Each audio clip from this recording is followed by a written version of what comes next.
Une grande salutation à vous tous, Haïtiens et Haïtiennes qui sont à présent branchés via YouTube ou Facebook sur la chaîne de Vérité Éternelle. Je suis Maître Franklin Sterlin, avocat de profession, le messager d'Amon, dont le vrai nom familial caché en sagesse est fixé sur la vraie terre sainte d'Haïti. Si vous faites connaissance à peine à cette chaîne de Vérité Éternelle, je dois vous signaler qu'elle est conçue dans l'objectif de vous faire comprendre dans son vrai sens toute la Bible, qui est l'histoire d'Haïti anciennement Assyrie, une Bible qui est écrite mensongèrement à l'inverse au nom d'Israël sur une période allant de 1860 à 1960 pour voiler pendant plus de siècles la vérité qui est actuellement à la découverte avant la fin des temps. Ainsi, j'encourage tous ceux qui ont l'amour de la vérité et qui ne se sont pas abonnés encore à cette chaîne de vérité éternelle à le faire afin de pouvoir continuer à recevoir les messages et à les écouter. À présent, j'apporte un important message que j'invite surtout les grands chefs des dénominations chrétiennes, les théologiens de toute tendance, partout dans le monde, à l'entendre, en vue de voir à quel point ils enseignent pendant des décennies les fables de la Bible sans discerner ni comprendre dans le temps et dans l'espace la véritable vérité qui est actuellement à la découverte avant la fin des temps du désordre mondial prévu pour 2035. Le nouveau message que j'ai pour vous a pour titre le nom d'Abraham, changé en celui d'Abraham, à savoir l'épiscopat des États-Unis en Haïti étendu depuis 1884 dans le monde. Un message qui est tiré du chapitre 17 du livre de Genèse de la Bible. En effet, le verset premier du chapitre 17 du livre de Genèse dit, lorsqu'Abraham était âgé de 99 ans, l'Éternel parut à Abraham et lui dit, je suis le Dieu Tout-Puissant, marche devant ma face et sois intègre. On rappelle, Abraham, comme nom métaphorique, est la figure du pays des États-Unis né en 1785. Dans ce chapitre 17, ce pays est représenté par le comité des évêques missionnaires de l'Église épiscopale des États-Unis qui engendra en 1872 Ismaël, l'Américain noir James Theodore Lee, 10 ans après l'arrivée de celui-ci en 1861 sur d'Abraham en Haïti du Canaan, sous le règne d'Abraham Lincoln, président américain d'alors. Raleigh fut consacré en 1874 au titre de premier évêque noir épiscopal haïtien par naturalisation sous le nom d'Ismaël comme fils d'Abraham. Eh bien, dans le cadre des missions étrangères épiscopales des États-Unis, Haïti, dit Canaan, est le premier et le plus grand diocèse ou épiscopat depuis le temps d'Oli comme premier évêque étranger avec ses 89 717 membres recensés en 2018. L'âge de 99 ans des États-Unis comme pays père de la religion épiscopalienne tomba en 1884, une année historique pour ce pays dans sa politique religieuse dans le monde. En effet, les États-Unis prenaient part cette année-là à la conférence de Berlin en Allemagne, une conférence ayant réuni 14 pays européens de novembre 1884 à février 1885, au fin de décider du partage de l'Afrique à partir des fleuves du Congo en Afrique centrale et du Niger à l'occident de ce continent aux fins de commerce. En matière de partage territorial entre les 14 pays lors de cette conférence, Haïti, malgré sa présence en Occident de l'Amérique depuis après son exil en 2035, du milieu de l'Orient entre l'Inde et l'Afrique, ce territoire reste la tête de ces deux grands continents lors, disons mieux, la tête de ces deux grands continents. Et lors de cette conférence, la religion à apporter fut un point important débattu selon le deuxième et quatrième alinéa de l'article 6 de l'acte général de la dite convention, pas vrai, de 1885, dont la lecture dit ceci. Elles, en parlant des 14 puissances européennes, protégeront et favoriseront sans distinction de nationalité ni de culte toutes les institutions et entreprises religieuses, scientifiques ou charitables créées et organisées à cette fin ou tendant à instruire les indigènes et à leur faire comprendre et apprécier les avantages de la civilisation. Les missionnaires chrétiens, toujours l'article, les savants, les explorateurs, leurs escortes, avoirs et collections seront également l'objet d'une protection spéciale. Et la liberté de conscience et la tolérance religieuse sont expressément garanties aux indigènes comme aux nationaux et aux étrangers. Le libre et public exercice de tous les cultes, le droit d'ériger des édifices religieux et d'organiser des missions appartenant à tous les cultes ne seront soumis à aucune restriction ni entrave. C'est donc le contenu de l'article 6 de l'acte général lors de la conférence de Berlin en 1885. Donc, à compter du partage du continent africain, les religions et les étrangères implantés dans ce continent ont constitué en échange un apport de nouvelles civilisations par les 14 pays européens. Étant donné que la religion épiscopale vient des États-Unis, après son implantation officielle en Haïti et Canada depuis 1961, eh bien, les missions protestantes de celle-ci allaient pénétrer à partir de l'année 1885 dans d'autres pays dans le monde, avec à leur tête un évêque missionnaire placé sous le contrôle de l'archevêque siégeant aux États-Unis. Normalement, il convient de faire remarquer qu'en tant que membre de la communion anglicane basée aux États-Unis, l'Église épiscopale de ce pays est divisée en 9 provinces et a des diocèses aux États-Unis, à Taïwan, en Micronésie, dans les Caraïbes, en Amérique centrale et en Amérique du Sud. Elle comprend également la convocation des églises épiscopales en Europe.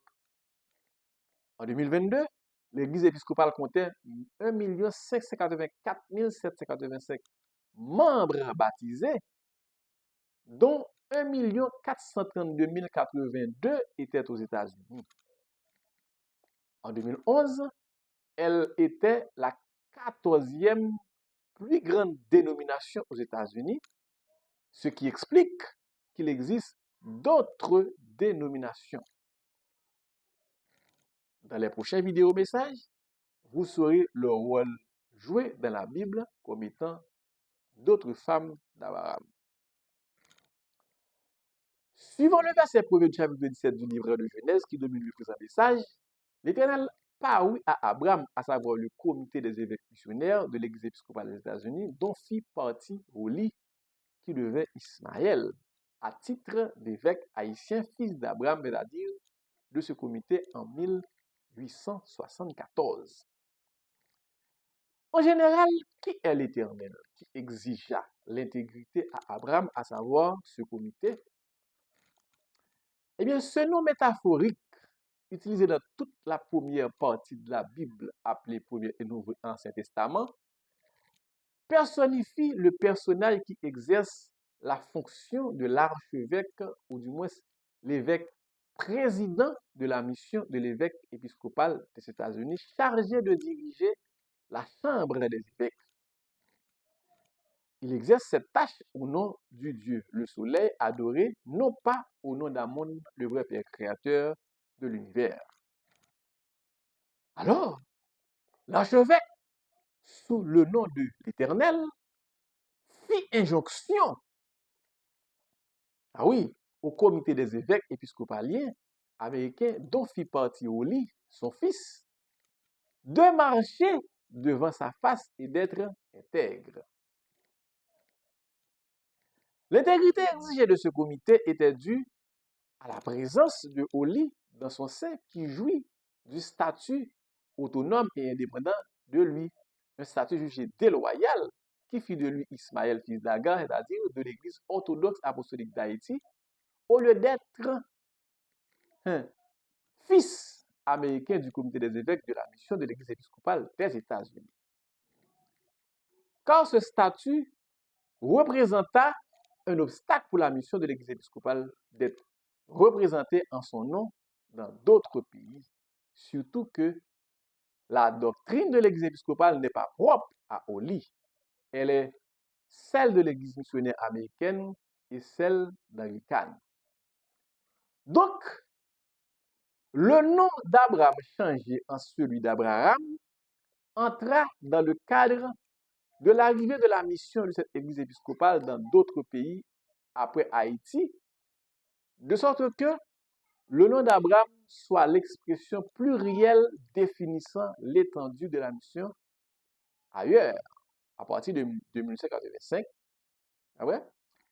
Et pour ce faire, l'archevêque et l'Éternel fit appel à l'intégrité du comité des évêques de ne pas marcher dans la voie de l'évêque James Theodore Oli, qui jouissait au sein du comité le statut indépendant et autonome pour diriger en tant qu'Ismaël l'Église orthodoxe apostolique qui est Agar, servante de Sahaï et premier diocèse et province de la mission aux États-Unis.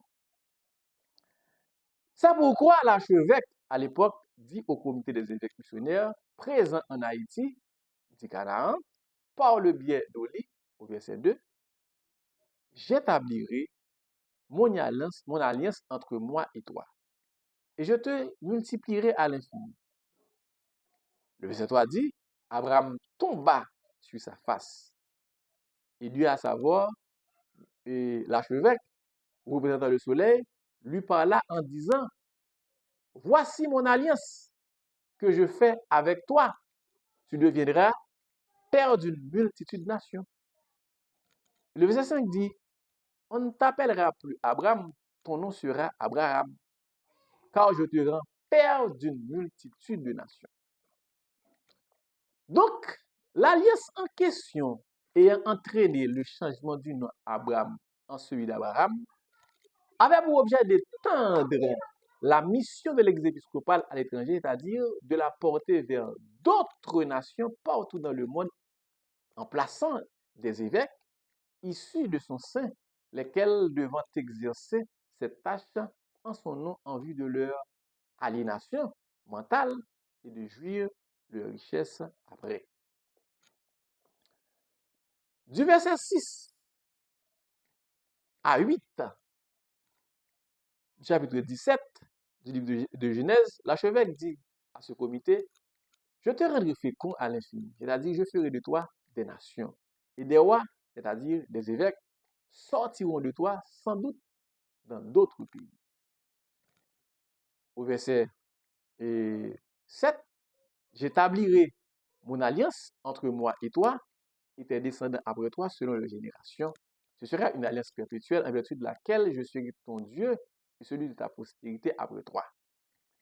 Je te donnerai et à tes descendants après toi le pays que tu habites déjà comme étranger, à savoir Haïti, le Canaan et tout le pays du Canaan, c'est-à-dire le territoire des États-Unis en position perpétuelle, et je serai leur Dieu, celui à qui les évêques missionnaires devront obéir. Maintenant, pour le respect de cette alliance, la circoncision comme sacrifice fut son objet. C'est dans cet ordre d'idées que le concept circoncision est institué. Alors, la circoncision est instituée, laquelle fait l'objet du sous-titre du chapitre 17 du livre de Genèse à partir du verset 9.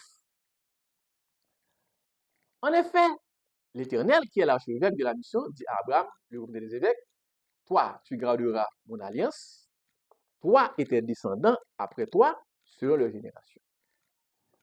Au verset 10, il dit, c'est ici mon alliance que vous garderez entre moi et vous et ta postérité après toi. Tout mal parmi vous sera circoncis.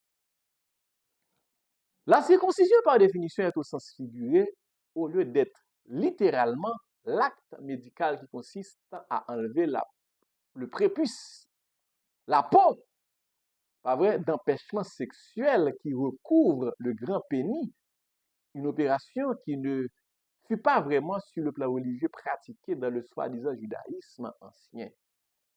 Car, au sens figuré, la circoncision est l'acte d'engagement public institué en 1885 qui consiste à empêcher à une mission étrangère de l'Église épiscopale d'avoir le statut autonome et indépendant, source de la division de la mission. Donc, de rester, pas vrai, unis à tout l'ordre des évêques missionnaires de l'Église épiscopale des États-Unis. Et l'expression tout mal employée au verset 10 fait référence à tout homme religieux consacré, évêque ou prêtre au sein de l'Église épiscopale d'Haïti. Le verset 11 dit, vous vous circoncirez, et ce sera un signe d'alliance entre moi et toi et vous, c'est-à-dire entre l'archevêque et les évêques ordonnés de la mission. L'action au verset 11 de se circoncire explique le consentement volontaire donné par les évêques, membres du comité, à cette fin, quelle que soit leur nationalité d'origine, quant à l'éventuelle pensée à nourrir comme membre du comité pour prendre le statut indépendant et autonome à la tête de l'Église qu'il dirigerait à l'instar d'Oli, l'Américain naturalisé haïtien, qui dirigeait la mission en Haïti avec ce statut. Ensuite, le verset 12 précise, à l'âge de 8 jours, c'est-à-dire après 8 jours au poste d'évêque, pas vrai, devenu membre du comité, tout mâle parmi vous sera circoncis selon vos générations, qu'il soit né dans la maison, c'est-à-dire originaire, ou qu'il soit acquis à prix d'argent, c'est-à-dire naturalisé, fils d'étranger, sans appartenir à ta race. Donc, au verset 13, l'Éternel, à savoir l'archevêque, dit, on devra circoncire celui qui est né dans la maison et celui qui est acquis à prix d'argent. Et mon alliance sera dans votre chair, une alliance perpétuelle. L'alliance de la chair veut tout simplement dire un renoncement exprimé à titre d'évêque à la couleur de la peau d'origine pour s'attacher dans l'union à la mission dans l'intérêt commun du comité des États-Unis. Comité, après, et missionnaire des évêques. Un mâle incirconcis, selon le verset 14, qui n'aura pas été circoncis dans sa chair, sera exterminé du milieu de son peuple. Il aura violé mon alliance. Effectivement, 8 jours après l'ordination, l'évêque prend l'engagement devant l'archevêque en promettant de remplir sa charge jusqu'à sa mort, en gardant dans sa pureté et dans son intégrité le dépôt de sa foi, en travaillant dans la construction de l'Église et en demeurant dans son unité avec tout l'ordre des évêques, selon le credo trouvé sur le site catholique à Paris. À propos de Saraï, nom de la deuxième femme d'Oli, utilisé métaphoriquement pour identifier la religion épiscopale des États-Unis, arrivée en Haïti en 1861, eh bien l'archevêque appelé Monseigneur sous le nom de Dieu dit au verset 15 ceci à Abraham, à savoir son comité, tu ne donneras plus à Saraï, ta femme, le nom de Saraï, mais son nom sera Sarah. L'explication du changement du nom de Sarai en celui de Sarah n'est autre que la mission indépendante de l'Église épiscopale en Haïti qui allait obligatoirement perdre le statut autonome et indépendant et s'unir à la mission générale de l'Église épiscopale des États-Unis pour devenir, pas vrai, une seule en vertu de l'alliance, de la circoncision et avoir un évêque missionnaire non indépendant et ordonné pour diriger ailleurs, non pas en Haïti, ceci dans l'union au nom du comité des évêques missionnaires. C'est ainsi qu'au verset 16, l'archevêque qui est l'Éternel dit, je la bénirai, à savoir la mission de l'Église d'Haïti, unie et soumise à sa source aux États-Unis, et je te donnerai d'elle un fils. Je la bénirai et elle deviendra des nations. Des rois, des peuples sortiront d'elle. Le verset 17 dit, Abraham tomba sur sa face et rit et dit en son cœur, naîtra-t-il à un fils, pas vrai? Naîtra-t-il un fils à un homme de 100 ans, c'est-à-dire révolu en 1884. En Haïti, c'est la question. Et Sarah, âgée de 90 ans, enfanterait-elle? Donc, cet âge de Sarah tomba aussi en 1884 par rapport à, pas vrai, à la naissance. On se le rappelle, qui est le 14 août 1794, date qui correspond à la ratification par la Convention montagnarde de la liberté générale, pas vrai, pour exercer librement dans la colonie du Saint-Domingue toutes sortes de religions au lieu de la liberté générale des esclaves dans ce lieu accordé par la deuxième commission civile dirigée à l'époque par son Tonax, au fait d'enquêter sur les circonstances de la révolte contre le Messie Macandal dit Boukman le 1er novembre 1791. C'est dans ce contexte, le verset 18 précise, qu'Abraham, qui est le comité des évêques, dit à Dieu, l'archevêque, oh, qu'Ismaël vive devant ma face.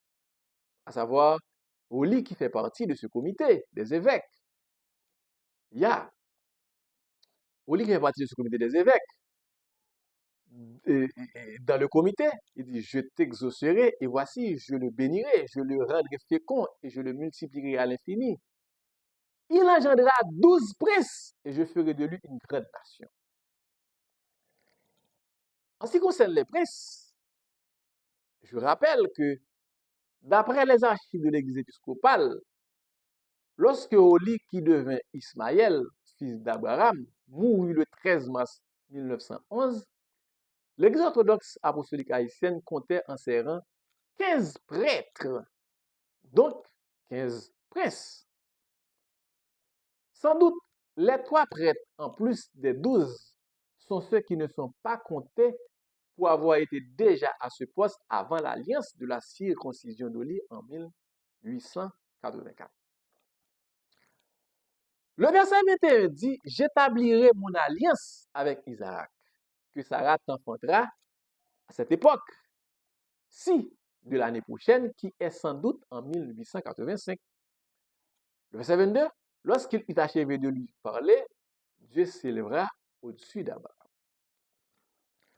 Le verset 22 dit, Abraham, à savoir le comité des évêques missionnaires, prit Ismaël, à savoir l'évêque, Oli, son fils, tout ce qui était né dans sa maison et tout ce qu'il avait acquis à prix d'argent, est dénaturalisé, tous les mâles parmi les gens de la maison d'Abraham, et il les circoncis ce même jour, selon l'ordre que Dieu, à savoir l'archevêque, lui avait ordonné, lui avait donné.